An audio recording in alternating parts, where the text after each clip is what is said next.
गणेशाय नमः। श्री शारदाय नमः।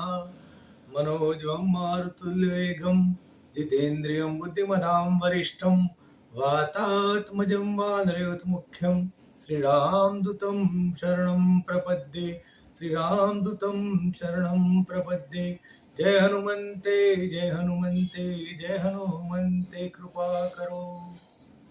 आइए हनुमंत विराजिए कथा सुनो श्री राम की। श्री रामचंद्र भगवान की जय।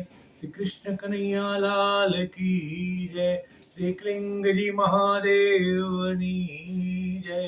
आदि कवि महर्षि वाल्मीकि रचित रामायण अरण्य कांड નું પ્રકરણ 41 રાવણની સભામાં અકંપન। રામના હાથે દંડકારણ્યના જનસ્થાનમાં ભયંકર રાક્ષસ સંહાર થયો હતો। આ સંહાર પ્રત્યક્ષ જોનાર એકમાત્ર કંપન હતો। તે ખર અને દૂષણના મરાયા પછી છુપાતો છુપાતો જીવ બચાવીને આંસુ છૂટ્યો હતો। ત્રિશિરા ખર દૂષણ અને 14 સહસ્ત્ર રાક્ષણોનો કચ્ચરઘાટ નીકળી ગયો। રામનો અતુલિત બળ પરાક્રમ અને રણકૌશલ આગળ રાક્ષસ સેનાપતિઓ યોદ્ધાઓ અને સૈનિકો ટકી શક્યા નહીં। એક પછી એક ધરાશાયી થયા। આ તેમના માટે અણધારી ચમત્કારિક ઘટના હતી। સમગ્ર રાક્ષસ જાતિ માટે કલંકરૂપ હતી। 14,000 સૈનિકોમાં એકમાત્ર અકંપન જીવતો રહ્યો। અકંપન સીધો લંકાધિપતિ રાવણને ચેતવવા લંકા ગયો। રાવણની સભામાં પ્રવેશતા જ અકંપનનું શરીર થરથર કાપવા લાગ્યું। તેની જીભ સિવાય ગઈ। આ કરુણ કલંક કથા લંકેશ્વર રાવણને કયા મોઢે કહેવી તેનો તે નિર્ણય કરી શક્યો નહીં। રાવણ સમક્ષ જઈને તે બે હાથ જોડી ચૂપચાપ ઉભો રહ્યો। તેની આંખોમાંથી દળદળ આંસુ વહેવા लाग्યા। ઘણા દિવસે દંડકારણ્યમાંથી આવેલા કંપનને ચૂપચાપ ઉભેલો જોઈને રાવણને કંઈક અશુભની ગંધ આવી। તેણે પૂછ્યું, કંપન, દંડકારણ્યના શા સમાચાર છે? તું ધ્રુજે છે કેમ? તું શા માટે આંસુ વહાવે છે? તારે જે કહેવું હોય તે નિર્ભયપણે કહે। મહારાજ, તમને કહેતા મારી જીવ પડતી નથી। મને અભય પ્રદાન કરો। અકંપન, હું તને અભય પ્રદાન કરું છું। તારે જે કહેવું હોય તે નિર્ભય બનીને કહે। હે લંકેશ, અયોધ્યાના બે રાજકુમારો થોડા સમયથી દંડકારણ્યમાં નિવાસ કરે છે। તે બંને ભાઈ પ્રબલ પરાક્રમી યુદ્ધ નિપુણ છે। તેમણે ખર દૂષણ ત્રિશિરા અને 14 સહસ્ત્ર રાક્ષસ સૈનિકો સાથે યુદ્ધ કરી સમગ્ર દાનવદળ સાથે તેમનો વિનાશ કર્યો છે। અત્યારે દંડકારણ્યનું રક્ષણ કરવા કોઈ રાક્ષસ જીવતો રહ્યો નથી। માત્ર હું એકલો આપને આ શુભ સમાચાર પહોંચાડવા જીવ બચાવી દોડી આવ્યો છું। રાવણે ક્રોધથી લાલચોળ નેત્રો કરી ગનગર્જના જેવા ગોગરા સાથે કહ્યું, તું આ શું કહે છે? સાચું કહે। તેમની સાથે ઇન્દ્ર, વરુણ, અગ્નિ જેવા દેવો યુદ્ધમાં જોડાયા હતા। ના સ્વામી, ના, માત્ર અયોધ્યાના રાજકુમાર રામે એકલાએ જ આ ભીષણ દાનવ સંહાર કર્યો છે। ખર દૂષણ અને ત્રિશિરા ધૈર્યપૂર્વક લડ્યા, પરંતુ રામના સર્પજાન સરકતા અને વિદ્યુત જેવા ચમકતા બાણોની આગળ કોઈ દાનવ વીર ટકી શક્યો નહીં। રામ એક એક બાણથી અનેક રાક્ષસોનો સંહાર કરતા હતા। અકંપન, શું એક માનવી મારા વીર બંધુઓ અને સમગ્ર સૈન્યનો નાશ કરી શકે ખરો? તેની સાથે ઘણા રાજાઓ જોડાયા હશે, નહીં તો આવી અસંભવ ઘટના ઘટી શકે નહીં। મહારાજ, હું સત્ય કહું છું, રામે એકલાએ જ આ યુદ્ધમાં વિજય મેળવ્યો છે। તેમનું પરાક્રમ, રણકૌશલ અને બાણ ફેંકવાનું હસ્તચાપલ્ય અલૌકિક હતું। તેમનો સગો ભાઈ લક્ષ્મણ પણ ત્યાં પંચવટીમાં રહે છે। તેમ છતાં તેમને સહાય માટે લક્ષ્મણને પણ બોલાવ્યો ન હતો। આ પરાક્રમી રામ એકલાએ દાનવદળનો દાટ વાળ્યો। એક પણ રાજા કે માનવ તેમની સાથે ન હતા। અકંપનની કપલે વાત સાંભળી રાવણ મનમાં ને મનમાં સમસમી ગયો। તે રોષપૂર્વક ગંભીર સાથે બોલ્યો, ઠીક છે, હું ત્યાં જાતે જ જઈ જોઈશ અને આ માનવ જંતુને ઘડીકમાં મસળી નાખીશ। અકંપને સાહસ કરીને કહ્યું, મહારાજ ક્ષમા કરજો, હું આપને નાના મોઢે મોટી વાત કરું છું। રામને યુદ્ધમાં પરાજિત કરનાર કોઈ યુદ્ધો ધરતી પર હોય એમ હું માનતો નથી। કોઈ એટલે કે કોઈ પણ વિજેતા કે આપ જેવા લંકાપતિ પણ રામને હરાવી શકે તેમ નથી। મેં યુદ્ધમાં વીજળી વેગે વરસતા તેમના અમોઘ તાતા તીર જોયા છે। રણકૌશલ પ્રત્યક્ષ નિહાળ્યું છે। તેમની ભુજાઓનું બળ મેં જોયું છે। અકંપનની વાત સાંભળતા સાંભળતા રાવણ ધુઆ પુઆ થતો હતો। તે ધમણ જેવા શ્વાસથી ફૂંફાડા મારવા લાગ્યો. તેના લાલ નેત્રોમાંથી અંગારા વરસવા લાગ્યા. રાવણના મોઢા પર તમતમતી ક્રોધની રેખા જે કંપની કહ્યું, મહારાજ ક્ષમા કરો, આપે મને અભયદાન આપ્યું છે, તેથી જ મેં પક્ષપાત કહેવાની દુષ્ટતા કરી છે. એમ કહી અકંપન ચૂપ થઈને નતમસ્તકે ઉભો રહ્યો. અકંપન, મેં તને અભયદાન દીધું તે દીધું થવાનું નથી. હજુ તારે કંઈ કહેવાનું હોય તો કહે. રાવણે અકંપન સામે દ્રષ્ટિ ઠેરવીને પૂછ્યું. હા મહારાજ, આ તો મેં રામની વાત કરી, પરંતુ તેમની સાથે તેમનો ભાઈ લક્ષ્મણ પણ તેમના જેવો જ પરાક્રમી યોદ્ધો લાગે છે. આ સંહારમાં તો રામે તેનો કોઈ સહયોગ લીધો ન હતો. જે શૌર્ય બતાવ્યું તે તેમના એકલાનું જ હતું. લક્ષ્મણ ઉપરાંત રામ સાથે એક અદિત્ય મનોહર સુંદરી છે. તેનું નામ સીતા છે. તે રામની પત્ની છે. ત્રિભુવનમાં એના જેવી પરમ સુંદરી મેં જોઈ નથી. રામને તે પ્રાણ કરતા પણ અધિક પ્રિય છે. માનવ પ્રાણીને શસ્ત્રથી પણ વધારે ઘાયલ કરનાર કોઈ વસ્તુ હોય તો તે પ્રેમ છે. જો કોઈ તેમની સ્ત્રીનું હરણ કરે તો અડધા રામ જીતાઈ જાય. તેઓ તેના વિયોગમાં ઝૂરી ઝૂરીને મરે. રાવણનો ક્રોધ શાંત થયો. તે વિચાર ઘુમડીઓ ખાવા લાગ્યો. 3 ભાઈ અને 14 સહસ્ત્ર સૈનિકોનો વેર લેવાનો આ તેને યોગ્ય માર્ગ લાગ્યો. રાવણ વિચારોમાં ખોવાયેલો હતો. એટલામાં 7 દિવસથી અથડાતી કુટાતી શૂર્પણખા ત્યાં દોડતી આવી. તે ધડામ દઈને રાવણના સિંહાસન આગળ પટકાઈ પડી. તેનું ભયાનક વિકૃત મુખ જોઈ રાવણ હેબતાઈ ગયો. શૂર્પણખાના કાન નાકના ગાજ ઉરજાયાના હતા. તેમાંથી લોહી નીંગળતું હતું. તે બોલી, હે લંકેશ, મારા ભાઈ, તારા રાજ્યમાં એક ખૂણે આગ લાગી છે અને તું સુખાસન પર બેસી રહ્યો છે. તને કોઈ જાતની લજ્જા છે કે નહીં? જો આ મારી દુર્દશા. રાવણ સહસા સિંહાસન પરથી નીચે ઉતરી શૂર્પણખા પાસે દોડતો આવ્યો. તે બોલ્યો, ઓ બહેન, આ શું થયું? તારી આવી દુર્દશા કોણે કરી? જો હોય તેનું મને સત્વરે નામ કહી દે. કદાચ એ વાયુ હશે તો હું એનું ગળું ઘૂંટીશ. એમ હશે તો એના ગળામાં પાશ નાખી ગુંગળાવી મારીશ. અને અગ્નિ કે સૂર્ય હશે તો હું તેમને સળગાવી દઈશ. બહેન, તું જટ બોલ.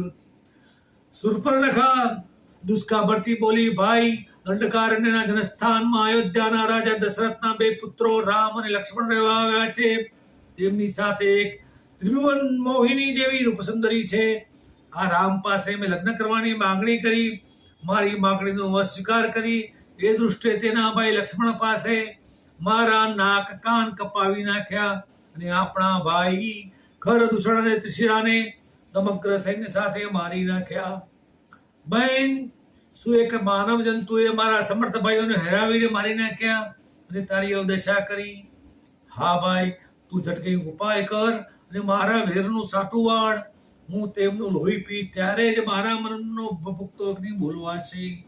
મારા માટે મોટામાં મોટી આળસ રામની પત્ની સીતા હતી. સીતા જેવી રૂપરૂપના અંબાર જેવી સ્ત્રી જગતમાં હજુ કોઈ જન્મી નથી.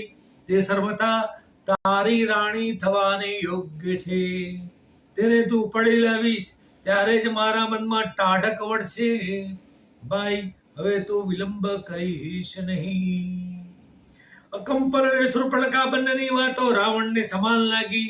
બંનેનું કહેવું હતું કે રાક્ષસ સંહાર અને શૂર્પણખાના અંગછેદનનું સાટું એકમાત્ર સીતાને ઉપાડી લાવવાથી મળી જશે અને રાક્ષસોના પરાજયનું કલંક પણ ધોવાશે. વધારામાં સીતા જેવું નારી રત્ન મારા રંગમહેલની શોભા વધારશે. કદાચ યુદ્ધ થાય તો દંડકારણ્યમાં નહીં પણ એ લંકામાં થાય તો જ ઓછા પરિશ્રમે પોતે વિજયને વરી શકશે. તેને પોતાની વાયલી બહેનની દુર્દશા જોઈ આવેશમાં આવી કહ્યું, બહેન, તારી આ દશા કરનાર પૃથ્વી પર લાંબો સમય નહીં જીવે. હું તેને હતો ન હતો કરી તેનું લોહી પીવાની તારી ઈચ્છા પૂરી કરીશ. એમાં તો વિશ્વાસ રાખ. તું શાંત થા. રાવણના દ્રઢ વચનો સાંભળી શૂર્પણખાના મનમાં થોડીક શાંતિ વળી. રાવણના મનમાં ઉપજેલા કામનાનો ચક્રાવર્ત ઘુમરીઓ ખાતો ઊંચે ને ઊંચે ચડતો જતો હતો. જે થયું તે સારું થયું. ભલે જનસ્થાનમાં રાક્ષસોનો સંહાર થયો, પરંતુ મને અનાયાસે સમગ્ર જગતની અદિત્ય સૌંદર્યમય નારીની ભાળ મળી. હું ગમે તે રીતે એ નારીને મારે ત્યાં લાવીશ. એથી મારી પ્રતિષ્ઠા વધશે. હું જગતની શ્રેષ્ઠ સુંદરીનો સ્વામી ગણાઈશ. તે જેમ જેમ વિચારતો ગયો તેમ તેમ તેનું મન વધુ ને વધુ ચંચળ બનતું ગયું. અંતે તેણે સીતાને લંકામાં ઉપાડી લાવવાનો દ્રઢ નિશ્ચય કર્યો. રાવણ બલિષ્ઠ ગદર્ભ ભૂખા ખચ્ચર જેવા બે સાણ જોડેલા ગગનગામી રથને લઈ લંકામાંથી નીકળી ગયો. રામે તાટકાનો વધ કર્યો હતો. તે વેળાએ તેના બે પુત્રો મારીચ અને સુબાહુ નાસી છૂટ્યા હતા. તેઓ કરુષ દેશમાં જઈને વસતા હતા. રાવણ પોતાના રથમાં બેસીને મારીચને ત્યાં આવ્યો. મારીચ અગત્યના શાપથી યક્ષમાંથી રાક્ષસ બન્યો હતો અને ત્યાંથી નાસી આવી દંડકારણ્ય પાસે કરુષ દેશમાં તે આશ્રમ બાંધી વસતો હતો. રાવણ પોતાના ગગનગામી રથમાંથી મારીચ પાસે આવ્યો. રાવણનું પોતાને ત્યાં આગમન થવાથી મારીચ પ્રસન્ન થયો અને તેમનો યોગ્ય આદર સત્કાર કર્યો. આસન ગ્રહણ કર્યા પછી મારીચે વિનયપૂર્વક પૂછ્યું, લંકેશ્વર, બધા કુશળ તો છે ને? રાજ્યમાં સુખ શાંતિ પ્રવર્તે છે ને? હા મારીચ, લંકામાં સુખ શાંતિ છે. હું તારી પાસે એક મહત્વના કામ માટે આવ્યો છું. મારા દંડકારણ્યના ધનસ્થાનમાં 14 સહસ્ત્ર સૈનિકો અને ભાઈ ખર, ભાઈ દૂષણ અને ત્રિશિરાનો ભયંકર વિનાશ થયો છે. બહેન સુપર્ણખાનું પણ અંગછેદન કર્યું છે. આ વિનાશ કરનારા અયોધ્યાના બે રાજકુમારો રામ અને લક્ષ્મણ છે. તેમની સાથે રામની પત્ની પણ છે. હું કોઈ પણ પ્રકારે તેનું સાટું વળવા માંગુ છું. મારીચ, આ કામમાં મને તારા વિના કોઈ સહાય કરે એમ લાગતું નથી, એટલે હું તારી પાસે આવ્યો છું. રાવણની મનોવેદના પામી જઈ મારીચે કહ્યું, મહારાજ, આપની શી ઈચ્છા છે? આપ યુદ્ધ કરવા માંગો છો? આપની કામના પંચવટી આશ્રમ પર આક્રમણ કરવાની છે? ના મારીચ, તું કહે છે તે હું કરવા માંગતો નથી. લંકાથી આ કુશળને જનસ્થાન સુધી લાવવું એમાં સમય અને શક્તિનો વ્યય થાય એમ છે. તો પછી આપણે શો નિર્ણય કર્યો છે? મારીચે પૂછ્યું. નિર્ણય તો આપણે બંને મળીને કરવાનો છે. હું માનું છું ત્યાં સુધી આપણે એવું કરવું જોઈએ કે રામ સાથે યુદ્ધ થાય તો જનસ્થાનમાં નહીં પણ લંકામાં થવું જોઈએ. મારીચને મૌન જોઈ રાવણે કહ્યું, મેં સાંભળ્યું છે કે રામની પત્ની પરમ સુંદર છે અને તે રામને ઘણી જ વહાલી છે. હા લંકેશ, આદિત્ય સુંદર ના રહી જગતમાં તેનો જોટો નથી એવું તો મેં પણ સાંભળ્યું છે. પરંતુ રામની સ્ત્રી સુંદર હોય કે ન હોય તે સાથે આ વાતને શો સંબંધ છે? મારીચ, બંને વાતોનો સંબંધ છે. જો હું રામની સ્ત્રીને ઉપાડી જાઉં તો રામ તેના વિયોગમાં ઝૂરીને મળશે, અથવા તો તેમનામાં સાહસ અને શૌર્ય હશે તો લંકા ઉપર આક્રમણ કરશે. તે લંકા ઉપર આક્રમણ કરે તો નિશ્ચિત મારો વિજય થાય અને નારી રત્નની પણ મને પ્રાપ્તિ થાય. રાવણની વાત સાંભળતા જ મારીચ થરથરી ગયો. શું સીતાનું હરણ, રામ સાથે યુદ્ધ, આ બંને અણધારી અસંભવ વાતો સાંભળી તેના હૃદયમાં ધ્રાસકો પડ્યો. તે ડગાઈ ગયો.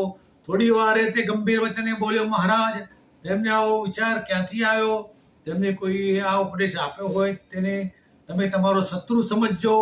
તમે રામના પરાક્રમને જાણતા નથી, જેમને એકલા હાથે વિશ્વામિત્રના યજ્ઞમાં વિક્ષેપ કરનાર, અનેક રાક્ષસોનો સંહાર કર્યો છે. તેઓ કોઈનાથી જીતાય તેમ નથી અને પરસ્ત્રી ઉપર મોહ પામી તેનું હરણ કરવું એ તમારા જેવા સમ્રાટ માટે ઉચિત નથી. તેથી તમે લંકા પાછા જાઓ અને તમને મળેલી અપાર સમૃદ્ધિ અને રાજ્યશ્રીને ભોગવી સુખપૂર્વક શાંતિપૂર્વક જીવન વિતાવો. તમારા સુખી ગૃહસ્થ જીવનમાં આગ લગાડી રાક્ષસ વંશનો નાશ કરવાનો ઉપાય ત્યજી દો. મારીચના માર્મિક વચનો રાવણ ઉપર પ્રભાવ પડ્યો. તે મારીચને વિદાય લઈ પાછો લંકા ગયો. લંકા ગયા પછી મારીચે કઈ વાતને ઠીક લાગી. પોતે પોતાની રક્ષા માટે જે વરદાન મેળવેલું જેમાં દેવ, દાનવ, ગંધર્વ, યક્ષ, કિન્નરથી રક્ષા માંગેલી, પરંતુ તેમાં માનવી શબ્દ ઉમેરવાનું તે ભૂલી ગયો હતો. આ ભૂલ તેને અત્યારે સાંભળી આવી. કેમ કે રામ લક્ષ્મણ માનવી હતા.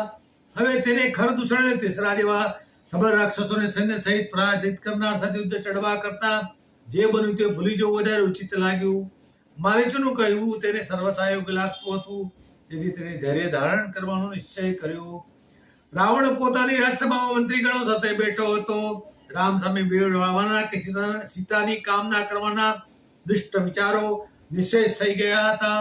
તેનું મુખમંડળ તેજસ્વી અગ્નિ સમાન ઉઠતું હતું.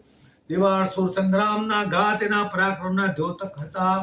ઋષિ મુનિઓને ત્રાસ આપવામાં કે દેવોને કડલવામાં તેને મણા રાખી ન હતી. ખૂબ સંપત્તિ અને વૈભવ વિલાસમાં તેને કોઈ આંબી શકે તેમ ન હતું. વરદાનના લીધે તેને મૃત્યુની ભીતિ ન હતી. દેવો અસુરો માનવો તેના નામ માત્રથી ફફડતા. તેને પાપ કે દુષ્કૃત્યનો ડર ન હતો. ત્રિલોકમાં તેની હાક વાગતી હતી. રાવણ કંઈ જ કર્યા વિના લંકા પાછો આવ્યો.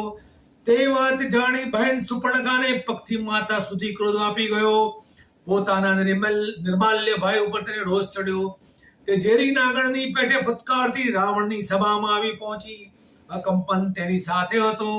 તે ક્રોધાવેશમાં રાવણ સન્મુખ જઈ ઉભી રહી. રાવણના પ્રચંડ બાહુ, ડરામણી આંખો, મૂલ્યવાન પરિધાન, રક્તજડિત સિંહાસન કશું જ તેને મર્યાદામાં રાખી શક્યું નહીં. તે અમર્યાદ અને નિરંકુશ બની બોલવા લાગી. હે અમાત્યો, હે સભાજનો, તમે લંકાપતિનું આપેલું ખાઈ પીને ઇન્દ્રિય સુખમાં મહાલી રહ્યા છો. તમે સત્તાના મતમાં અંધ બની ગયા છો. કાલે જ કાળ તમારો કોળીઓ કરી જનાર છે. તમે રાજાનું સ્વાભિમાન, જાતિનું અભિમાન, કુળનું અભિમાન વિસરી જનાર રાજાને કંઈ જ કહેતા નથી. તમે સ્વાર્થમાં અંધ બની ગયા છો. રાજાની કીર્તિનું, રાજકુલની કીર્તિનું હનન કરવા બેઠા છો. લંકાધિપતિ રાવણ, ભાઈ તું પણ સાંભળ. અહીં બેઠેલા બધા જ પોતપોતાના સ્વાર્થ શ્રદ્ધામાં સુરા છે. તેને સાચું કહેવામાં પોતાના હિતની હાનિ થાય તેમ હોવાથી ચૂપચાપ તારા વખાણ જ કરી હાજી હા કર્યા કરે છે. મારી સામે જો, હું આજ પરિવારની તારી સગી બહેન છું. મારા નાક જો, મારા કાન જો. તારી સગી બહેનની આવી દુર્દશા તું કયા માટે સહન કરી રહ્યો છે? તારા જીવનની પડી છે. તારામાં કુલા અભિમાન જેવું કઈ છે કે નહીં? શું તું રામના નામથી ડરી પામર બની ગયો છે? તને તારા બલિષ્ઠ ભાઈ ખરદૂષણ અને ત્રિશિરાના મૃત્યુનો પણ શોક નથી. 14 સહસ્ત્ર યોદ્ધાઓને હણી રાક્ષસ કુલનો ઉચ્છેદ કરનારને તું સુખેથી જીવવા દે છે. આ તારો વૈભવ, ઠાઠ અને રક્તજડિત સિંહાસનનો શું અર્થ છે? સગળું વ્યર્થ અને ધિક્કારને પાત્ર છે. આટલું બોલી શૂર્પણખા કાન ફાડીને ખેતી ચીસો પાડી છાતી કૂટીને રડવા લાગી. બધા ચૂપ હતા. અકંપનથી ચૂપ રહેવાયું નહીં. સહસા તે બોલી ઉઠ્યો, મહારાજ, આપણા 14 સહસ્ત્ર યોદ્ધાને મળતા મેં પ્રત્યક્ષ જોયા છે. એક એક તીરથી રાક્ષસ કુલના અનેક સૈનિકોને ટપોટપ ભય પર પટકતા મેં નિહાળ્યા છે. એ દર્શક ત્યારે મારી આંખો આગળ તરવરે છે. સીતાપતિ રામે એકમાત્ર મનુષ્ય હોવા છતાં તમારી ધાકની પણ અવહેલના કરી એ હું વિસરી શકતો નથી. આ મહાસંહારનું ક્યારે સાચું વળે તેની હું કાગડોળે વાટ જોઈ રહ્યો છું. શૂર્પણખાનો આક્રોશ અને કલ્પાન થતા કંપનનું વક્તવ્ય વધુ વાર રાવણ સહન કરી શક્યો નહીં. તે ઉત્તેજિત થઈને ચંડ સ્વરે બોલ્યો, બહેન, તું નિશ્ચિંત રહે. અકંપન રાક્ષસ કુલનું અભિમાન સચવાશે. હવે હું એ માનવ મગતરાને ચોળી મછડીને જંપીશ. અકંપન તું હવે એ કહે કે રામ પાસે આ આયુધો કેવા છે? દંડકારણ્યમાં શા કારણે આવ્યા છે? રાક્ષસોનો કૃતાપૂર્વક સંહાર કરવાનો હેતુ શું છે? મહારાજ રામ લક્ષ્મણ પાસે ધનુષ્ય બાણ, ખડગ, પરશુ, તલવાર અને ભાલા માત્ર છે. તેમના પિતાજીએ કોઈ કારણથી તેમને નિષ્કાસિત કરી વનવાસ આપ્યો છે. ઋષિમુનિઓના કહેવાથી દંડકારણ્યનું જનસ્થાન નિર્ભય કરવા તેઓ અહીંયા આવ્યા છે. અહીં તેમની પ્રિય સૌંદર્યમય પત્ની સીતાનું રક્ષણ થાય એ હેતુથી તેમણે રાક્ષસ સંહાર કર્યો છે. અને બીજું કારણ એ છે કે ભવિષ્યમાં તેમના ડરથી અહીં કોઈ રાક્ષસ ફરકે જ નહીં. મહારાજા સીતા જનક રાજાની કન્યા છે. ત્યાં વનવાસીઓ પાસે શોભતી જ નથી. ચક્રવર્તી સમ્રાટોના રંગમહેલને દીપાવનાર સુંદર નારી વનવગડામાં પડી રહે એ પણ એક આશ્ચર્ય જ છે. અકંપન બોલતો બંધ થયો. ત્યાં વળી શૂર્પણખા બોલી, ભાઈ રાવણ, તારે માથે ભયાનક આપત્તિના વાદળ વરસવાના જ છે. આજ નહીં તો કાલે રામ તારો કાળ બનીને તારા ઉપર આક્રમણ કરીને જ રહે છે. જે રાજા પોતાના દેશ ઉપરના આક્રમણને સહન કરે છે તેની શત્રુઓ અવગણના કરે છે અને સમય આવતા તેને રાજ્ય ભ્રષ્ટ કરે છે. જેમાં ફૂલમાળાનો તત્કાળ ઉપયોગ ન કરીએ અને પડી રહે તો તે સુગંધહીન, રંગહીન થઈ સુકાઈને વ્યર્થ બની જાય છે. તેમ તું પણ સમય આવે પરાક્રમ નહીં દાખવે તો પુષ્પમાળા જેવો વ્યર્થ થઈશ. અત્યારે તારા માટે સ્વર્ણ તક છે. રામ એકલો છે, નિષ્કાસિત થયેલો છે. સીતા પૂર્વ સૌંદર્ય મંડિત હોવાથી તે સીતામાં લુબ્ધ છે. ભાઈ હું સત્ય કહું છું કે આ જનક પુત્રી સીતા જેની પત્ની થાય, જેને આલિંગન આપે તે પુરુષ ધન્ય છે. તો ઇન્દ્ર કરતા પણ અધિક ભાગ્યવંત છે. આ જ સમય છે, તું સાવધ થા, દૃઢ સંકલ્પ કર, પરાક્રમ કરવા તત્પર થા, તું વિજય અને સૌંદર્ય બંને પામીશ. હે વીર, તું કા પુરુષ બનીને જીવવા કરતા વીર નર બનીને જીવ. ભલભલા પરાક્રમી દેવોની ધૂળ ચાટના કરનાર રાવણ, તું શું એક માનવ જંતુથી ડરે છે? ઇતિ શ્રી મહર્ષિ વાલ્મીકી રચિત રામાયણના અરણ્યકાંડનું પ્રકરણ 41 સમાપ્ત. બોલો શ્રી રામચંદ્ર ભગવાન કી જય. કૃષ્ણ કનૈયા લાલ કી જય. એકલિંગજી મહાદેવની જય. અચ્યુતમ કેશવમ રામ નારાયણમ કૃષ્ણ દામોદરમ વાસુદેવ શ્રી હરિ શ્રીધરમ માધવમ ગોપિકા વલ્લભમ જાનકી વિનાયકમ શ્રી રામચંદ્રમ ભજે. સર્વે ભવન્તુ સુખિનઃ, સર્વે સન્તુ નિરામય, સર્વે ભદ્રાણિ પશ્યન્તુ મા કશ્ચિદ દુઃખ ભાગ ભવેત. ઓમ શાંતિ શાંતિ શાંતિ. હરિ ઓમ તત્સત. રઘુપતિ રાઘવ રાજા રામ પતિત પાવન સીતારામ. સુંદર વિગ્રહ મેઘા શ્યામ, ગંગા તુલસી શાલિગ્રામ. રઘુપતિ રાઘવ રાજા રામ પતિત પાવન સીતારામ. સુંદર વિગ્રહ